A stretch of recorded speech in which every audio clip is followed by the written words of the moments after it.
Canadian Prime Minister Stephen Harper, along with his wife Laureen, arrived in Israel this week to embark on what would become a journey of firsts. Not only was this Harper's first visit to the region, but it marked the first time a serving Canadian Prime Minister stepped foot on Israeli soil in 14 years. And Harper did not come alone. The Canadian Prime Minister was accompanied by an exceptionally large 208-member delegation made up of members of parliament, rabbis, Christian ministry leaders, and businessmen. I have to say, Stephen, that you are a great friend of Israel and the Jewish people. I'm not just saying that. I mean it deeply from the bottom of my heart, and I speak for all the people of Israel. This world is often cynical and hypocritical, and you have shown great moral leadership. The warmth and mutual admiration between the two nations and the two world leaders became immediately apparent. How significant is this trip of the Prime Minister of Canada coming here to Israel today? Historic.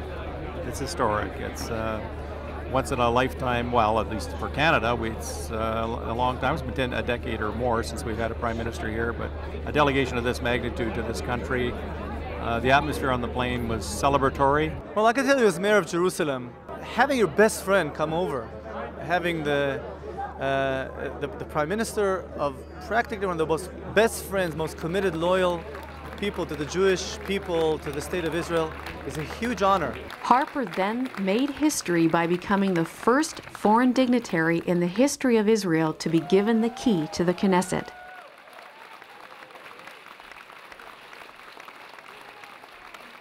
Then, moments later, another first. Stepping up to address the Israeli Knesset, Harper became the first Canadian Prime Minister to be given such an honor. His historic speech was unabashedly marked by moral clarity and staunch support for the sole democracy in the region. Canada supports Israel fundamentally because it is right to do so. This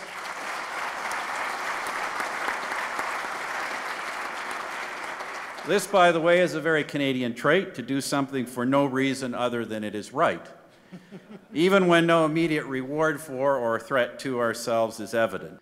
But our support does mean at least three things. First, Canada finds it deplorable that some in the international community still question the legitimacy of the existence of the State of Israel.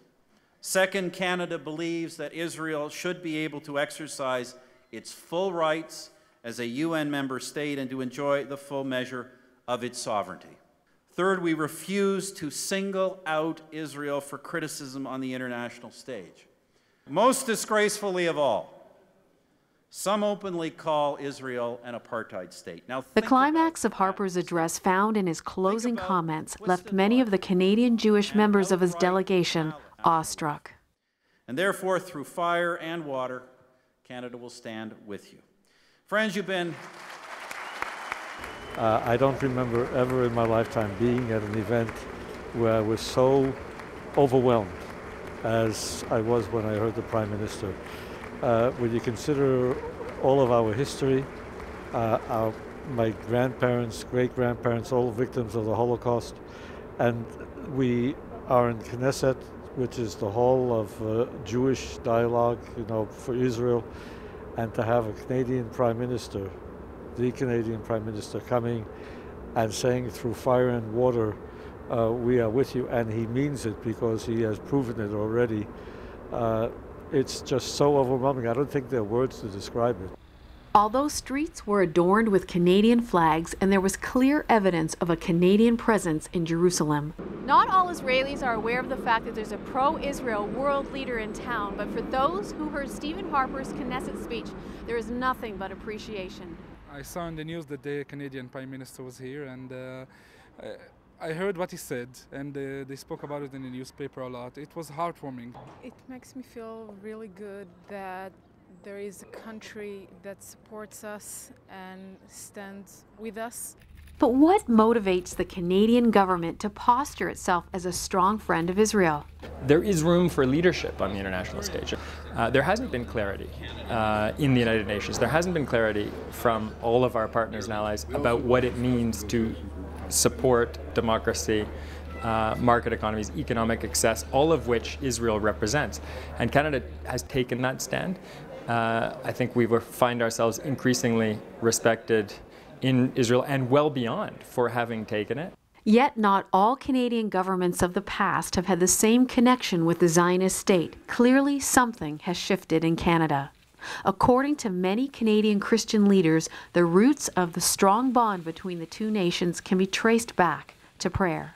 The church in Canada, the leadership of the church in Canada came to a conclusion, first of all, that we wanted to have God in our country. We wanted His presence, we wanted His blessing.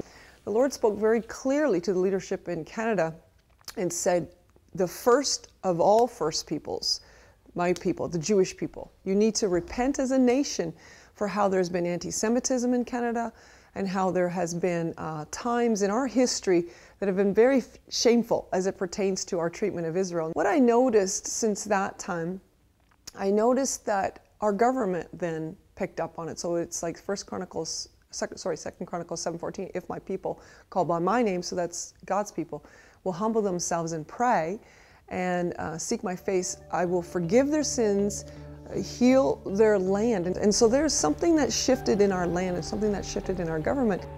With Prime Minister Stephen Harper at the helm, Canada has emerged as a world leader, unafraid to take the moral high ground, the increasingly unpopular thing to do on an international stage of growing hostility toward the tiny Zionist state of Israel. Marnie Blom, Axe News Network, Jerusalem. Axe News Network.